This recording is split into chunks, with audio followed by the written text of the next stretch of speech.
Happy Wednesday to everybody.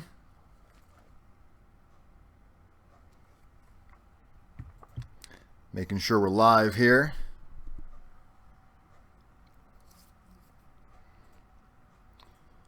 And how's everybody doing today? As you can see, we're going to be doing an update on Alderson Women's Prison, the federal prison camp. There's been, as you guys, I'm sure those of you that have been following this already know, so we're going to talk about that in a couple of minutes. But we'll give everybody a couple of minutes to join us and catch up. What's going on, Robert? I missed the live story about Jeff Coates, but I watched it later. Thank you, Robert. And we've got some amazing stories coming up next week. Monday, we have this guy right here. No one other than Randy Curse. And he's going to be joining us Monday evening at 5:30 p.m. So there you go. We're going to be talking about his journey through the prison system and how he's made a successful re-entry and what he's doing today. So he's going to be with us live talking about his journey. And Wednesday, make sure you join us Wednesday. Wednesday, we're going to have the infamous Hunter Moore with us. You guys all remember Hunter Moore's story, the revenge porn king out of California. He was, for quite a while there, he was voted #1 most hated in America for what he did. What's going on? Dwayne Bishop, welcome. George Gomez, what's going on? Mike, Darwin, hey, what's going on, Darwin? Glad we had a great conversation last night, Darwin and I. Late night chat. And hopefully you got CJ's. Did Darwin respond to you by email today, CJ? Darwin, we've got some communication. Okay, so it looks like you responded to him. And Diana, what's going on? As always, we got here. Let's adjust the CJ cam here. He's a little out of the frame. There he is. I give CJ the crappy camera. There's CJ, hard at work. He's actually got Randy Curse's website up over there. He's working on the preparation for the video. So yes, today we're going to be talking about Alderson's Women's Prison. And let's just kind of show you this guy's mugshot here. This was the captain. Captain Grimes. That's his name, but we're going to call him Captain Grimy. We just came up with that name about 30 minutes ago, and we thought it was kind of funny. But I believe that is right here. So Captain Grimy. Actually, we can put him right on the main picture with us. There's Captain Grimy. So Jerrod Grimes, captain. He was the captain of Alderson's Women's Federal Prison. And there was some talk a couple of months ago that he was under investigation. He had resigned once the investigation started. And this guy's been officially arrested, guys. He's actually arrested. He's been federally indicted. So we're waiting to see what goes on. As you can see, if you look in the description of this video, he's got quite a few charges against him. I've actually got to look so I can remember myself here. He's got about 13 counts pending, and sexual abuse of a ward, abuse of sexual contact of a ward, sexual abuse of a ward of a federal, and these are all of federal inmates, so it's all against women in the prison. And let me see if I can show you this PDF we have here. Got Randy on the room. Got Randy Curson with us? Okay. Oh shit, reentry strategies, there he is. Welcome, Randy. For those of you that are interested in Randy's story, we've got a link to his URL. CJ just posted it, and reentry strategies is Randy Curse. Randy Curse has been all over the place. He's been on Oprah. He's been on the Colbert Report. He finally got screened by those networks, and now that he's made it through Oprah, he's ready for RDAP Dan. So welcome. What's going on, Jeremy? Welcome. But so we're going to show you, this is the information that I got off of Pacer. I may have to relog back in here. We'll see. See if we get lucky here, if it doesn't kick me out.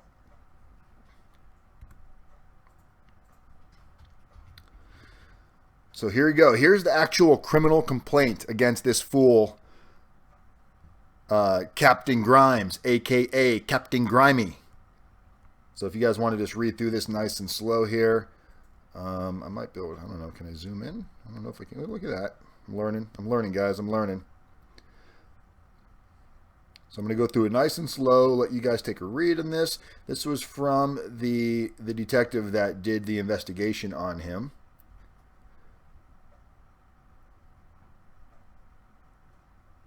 And it's crazy. As you're reading through this, if you're reading it, I don't know if you're on your phone, one of the women that this Captain Grimes, a.k.a. Captain Grimy, one of the women he was having sexual... Remember, look, there's no such thing as consent in the BOP.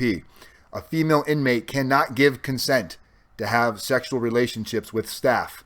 It's against the law. It can't happen. So if this guy is found guilty, he's going to have to register as a sex offender. Who knows what other charges may come up against him.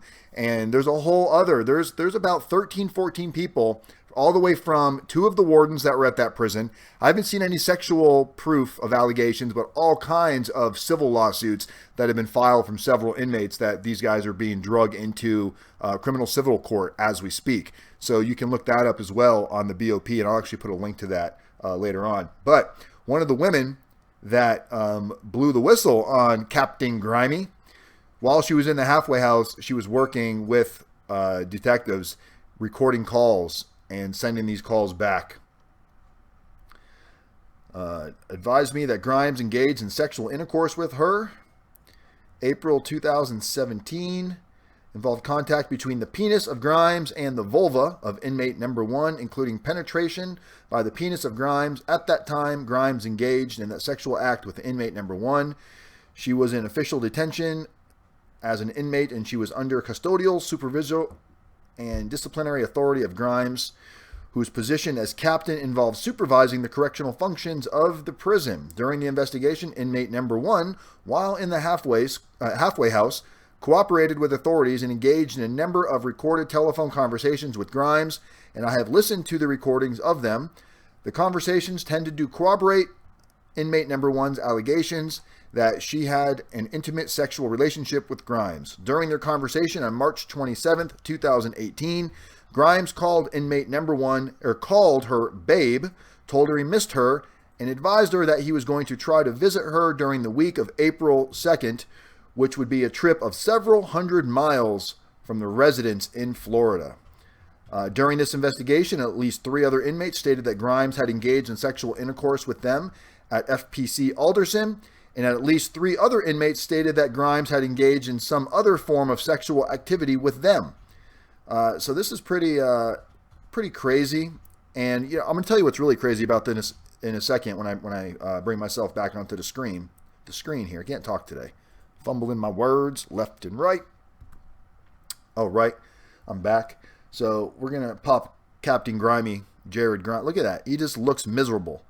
That's what it feels like to be in them stripes. Captain Grimy, you done screwed up. But what's really blowing my mind is there's not a whole lot of information about this anywhere on the internet. You really got to look for it. And unless you know how to navigate Pacer, which, anybody that's under any type of federal indictment or anything like that, you can look them up in Pacer. So they can't hide it from there. But it definitely hasn't made it to any type of mainstream media.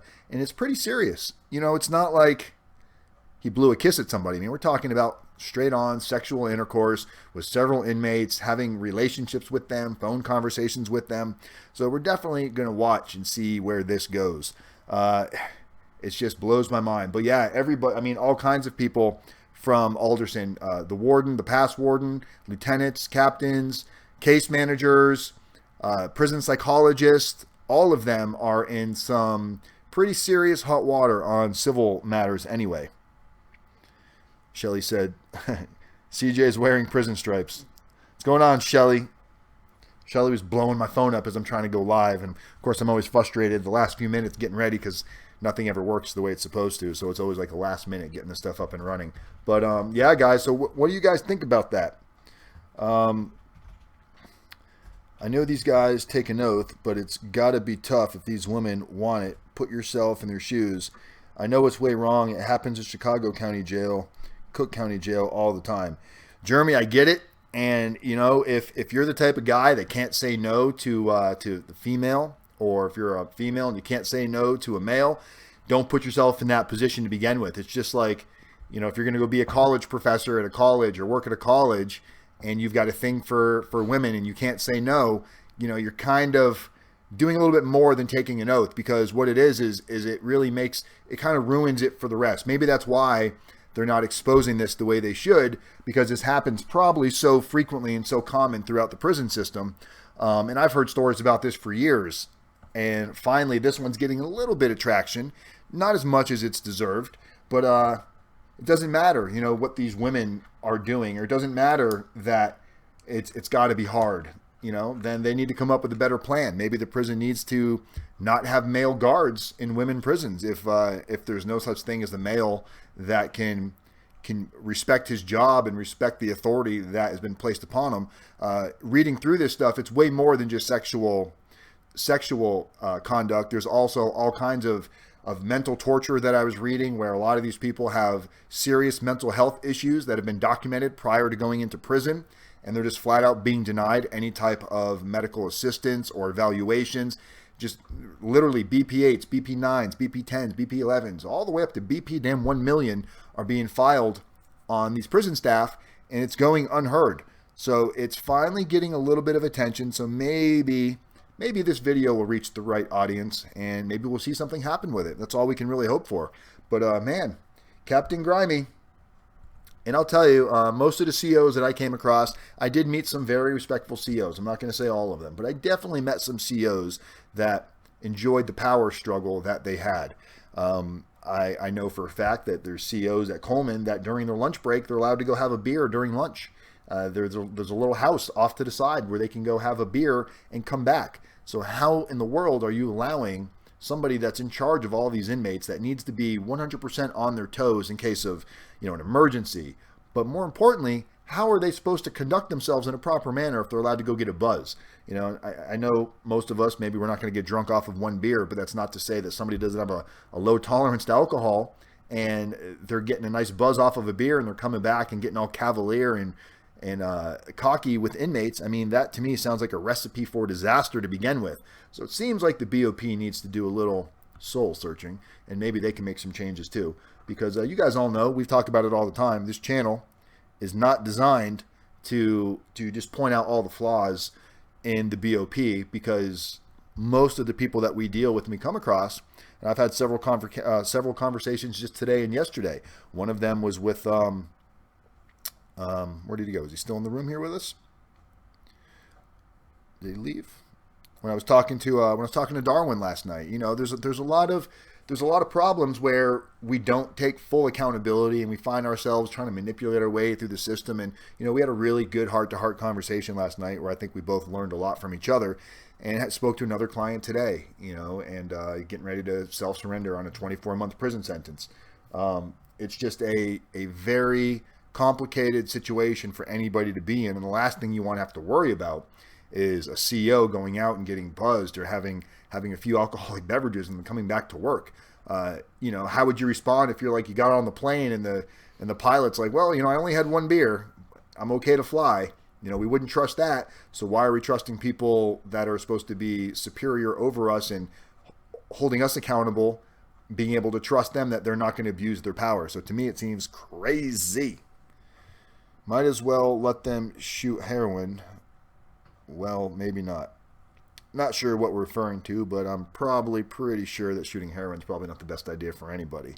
So guys, it's real important that you take this stuff serious. If you're a woman and you're getting ready to enter the federal prison system, this is probably one of those things that a guy doesn't have to worry about as often as a female. Not to say there's not going to be cases where women officers aren't advancing on male inmates, or where male officers are not advancing on male inmates. I'm sure that happens as well, but we can all probably agree that it happens a lot more from a male guard to female inmates. And who knows, maybe some of these females are, advancing, but it doesn't matter. Like I said, there's no consent from a female inmate. So you have to take that into consideration, and you got to look at these consequences. The consequences are severe. The consequences aren't just losing your job. The consequences are potentially, as we see, charges, registering as a sex offender after this is all over. It could be rape charges brought upon them if it was enough allegations. And who knows what other allegations are going to come out now that it's been outed. So if you're not focusing on consequences and you've taken this oath, you might be getting yourself into some problems. It's one of the reasons why we stress when you call us that we come up with a plan of action that is going to work best for you to help you not only prepare for the shortest sentence possible, but also mentally prepare for what's ahead. And there is slightly variations of what preparation means for a man versus a woman. We've talked about this in the past. There's a lot of the same issues that go through a man and woman's mind as they get ready to go to prison. But women really do have to think about the fact that male officers may make propositions. We don't really hear very often where male officers are forcing themselves on women.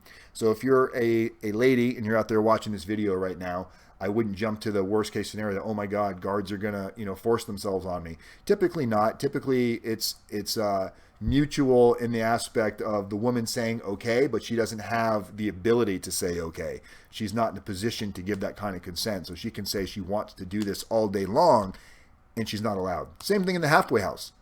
While you're in the halfway house, you're not allowed to have any type of relations unless you're married. But if you're in the halfway house, you can't go get a boyfriend or a girlfriend. If you're a male in the halfway house and you meet a lady out there and you start dating, you technically could get in trouble. It could be a violation. If you're a female and you're in the halfway house and you end up getting pregnant, that could cause you problems. Definitely not allowed between staff.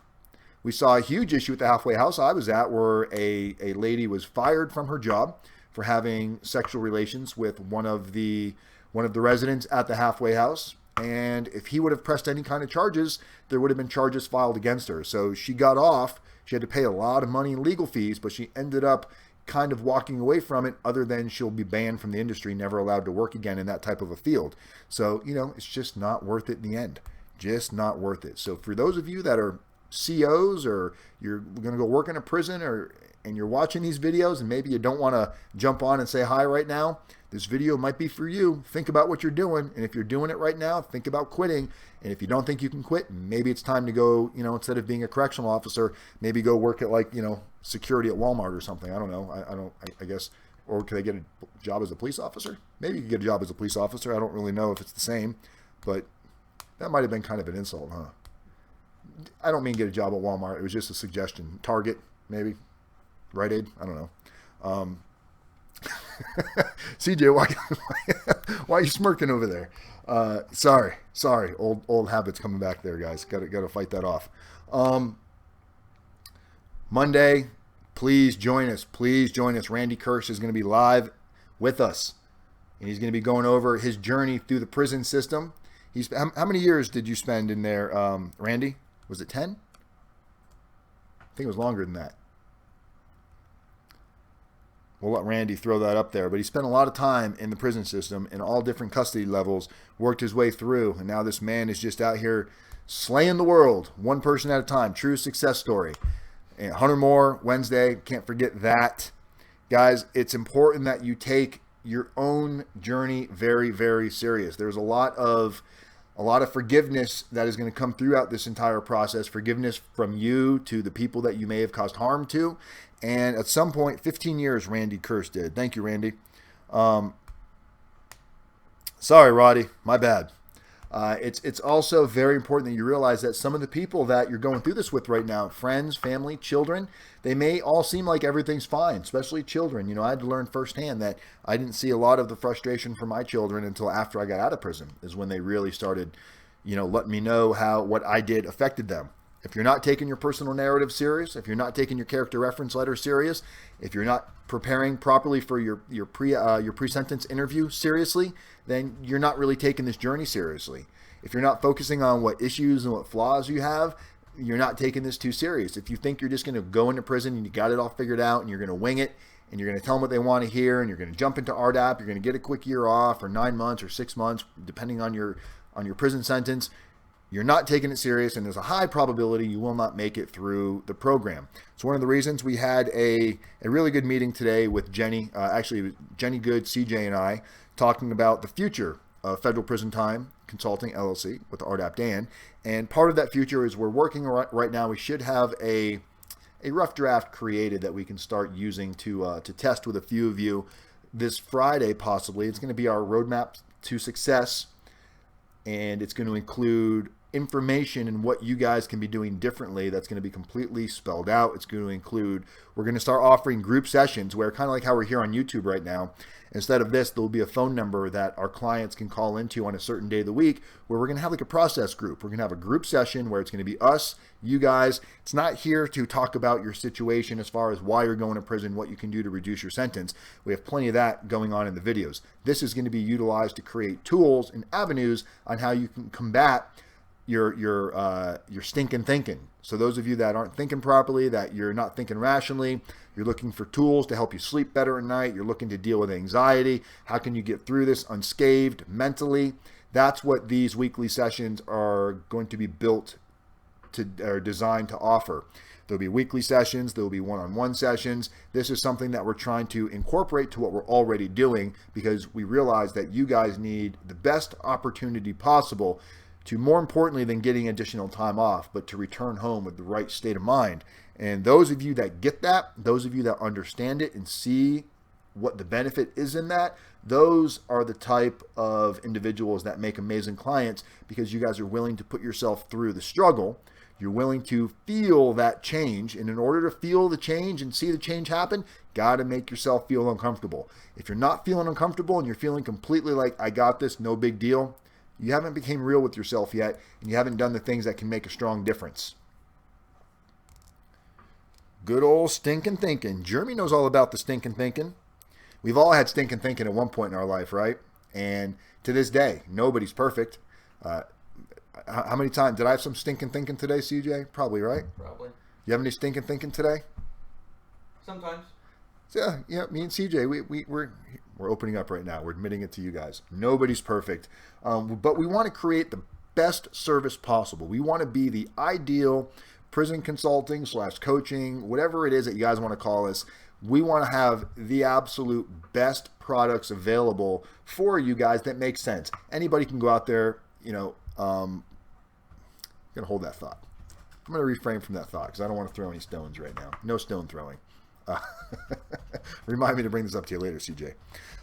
But anybody can go out there and claim to be a prison consultant and give you some basic information on what to do to get in and out of prison, what to do to shorten your sentence, how they're dealing with you on a day-to-day basis, and what they're doing to help you facilitate a better lifestyle is what going to make the. And what's crazy is when we talk to clients on the phone, and I love the client that I spoke to today because he got his wife on the phone, and you could just hear it in his wife's voice, like she was very appreciative of what we were discussing with her there, because maybe you guys, I know you know this, but there's a difference in knowing it and understanding it. Your family, your wives, the people that are in your immediate circle there, your family, your mother, your brother, your sister, your kids, whoever those people are, they are being victims of what's going on in your life. And there's times where they probably want to say things to you, or they want to tell you certain things, and they just don't, because they feel like you're going through enough already with dealing with them being indicted and dealing with going to court and dealing with possibly being sentenced and going to federal prison. So they don't want to burden you with any more stress. This is where you got to go to them and open up to them and say, look, whatever you're struggling with right now, you need to dump that on my shoulders too, because at some point I'm going to be off to prison in my camp or my low security prison where I'm walking the track, I'm getting in shape, I'm playing volleyball or basketball or having pizza night and movie night. Meanwhile, you're out here in the real world, keeping it down, paying bills, taking care of the kids, whatever the issues are in the real world. They got to continue handling that while you head off to, your extended vacation. So it's important that we bring that to them so they feel comfortable bringing, because what's going to happen if they feel like this and they can't bring it up to you, they're going to start resenting you slowly and slowly and slowly. Then there's going to be that one day where you're like, hey, prison's great. I made a lot of good people. I lost 20 pounds. And they're sitting at home looking at the bills and receipts and no time for themselves going, fuck, this guy's such an asshole. Why did he or this woman's such an asshole? Why did they put me in this position? So don't allow them to grow resentment. It's not your fault if they grow resentment, but you will have to deal with it. It will be a consequence if you don't be proactive about it right now and bring it to their attention and say, hey, when you're having a rough day, shoot me an email. If money's tight, shoot me an email. Let me feel what you're feeling so I can really remember what it's like to be here in prison and the additional consequences of my actions, how it's affected everybody around me, really. And a lot of people just don't want to hold each other accountable. A lot of people don't want to say these things because they don't want to have confrontation. They don't want to create conflict. They don't want to make somebody upset. It's an uncomfortable area.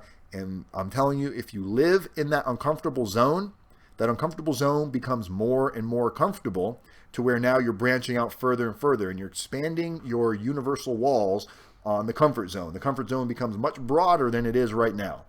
Right now, a lot of us are uncomfortable walking down a sidewalk with a complete stranger walking towards us. We don't want to make eye contact with them. That's how uncomfortable we are. Go out of your way. Next time you're walking past a complete stranger, go out of your way to say, hey, how are you doing? Have a great day. They might keep walking. They might be shocked. They might not know what to do. They might be like, oh, wow, thank you. Have a great day too. But I'm telling you, it'll make you feel good. You might make them smile, and it creates new habits. Little simple things like that.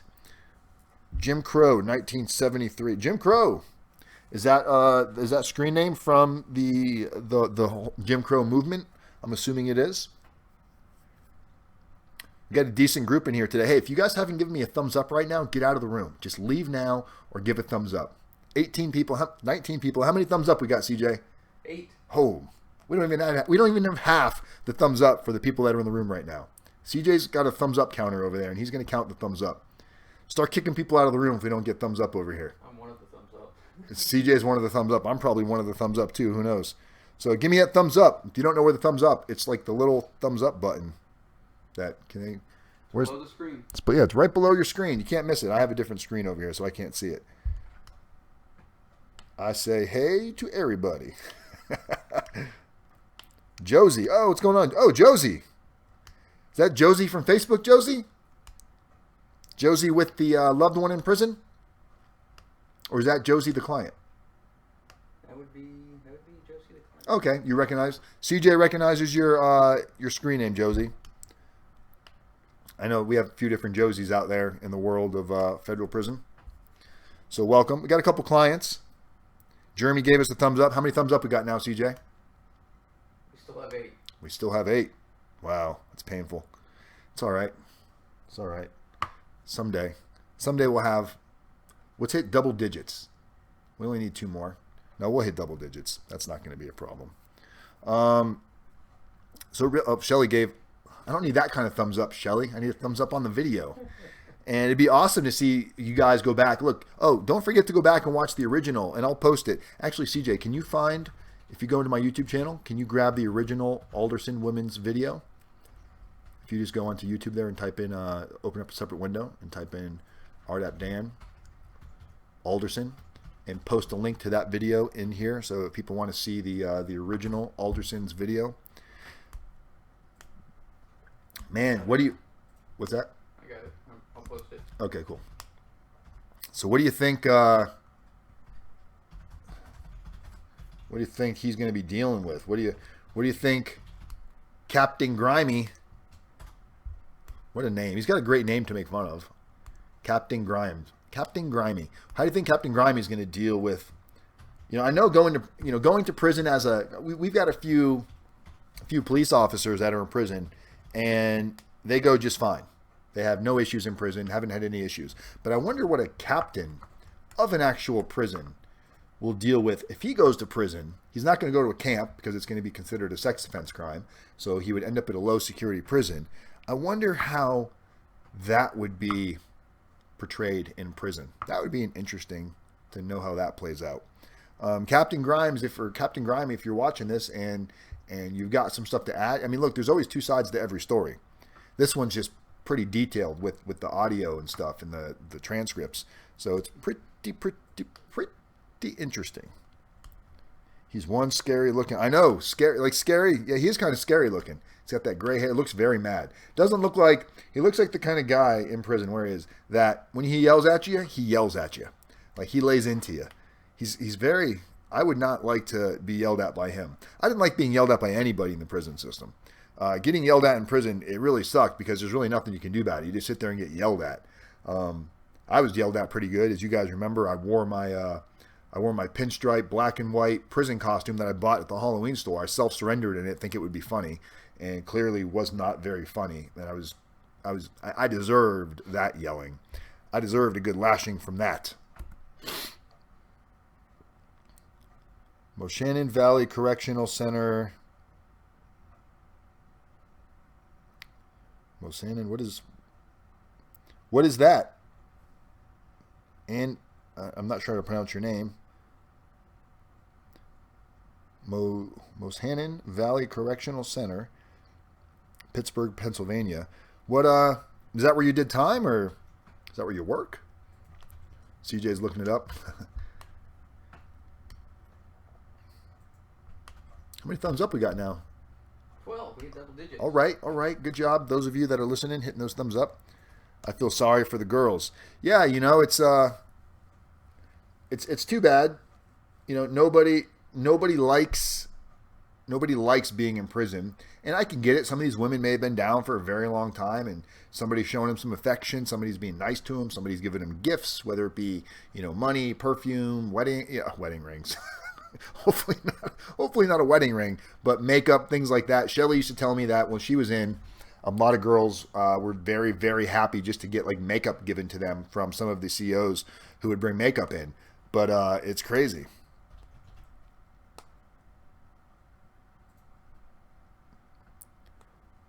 Well, thank you, Darwin. Appreciate that. You know,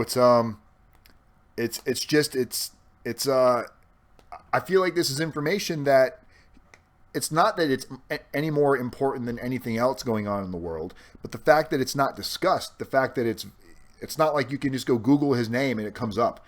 You know, you can find his mugshot, but even there, it's very vague. There's no stories, there's no articles, there's no newspapers, and that to me is very interesting because why? This is a pretty big issue going on at that prison right now. Like, it wasn't just one person screwed up. We're talking like almost the whole damn staff of the prison was doing some shady stuff, and it was very quietly swept under the rug. Like, they tried to deal with it as internally as possible without letting people know about it. And I think the way we found out was inmates. Inmates were releasing this information, and then people started doing their research on it. And I would get phone calls and emails from a lot of different people, especially after we did the other video on Alderson's women prison, which I think CJ posted in the room, right? Yep, it's in there. And we'll definitely put a link to that in the description of the video. But that's how this information gets brought out, and it shouldn't be that hard. You know, if you're going to do stories on, look, when I screw up or you screw up, you can be pretty sure there's going to be a story about it somewhere.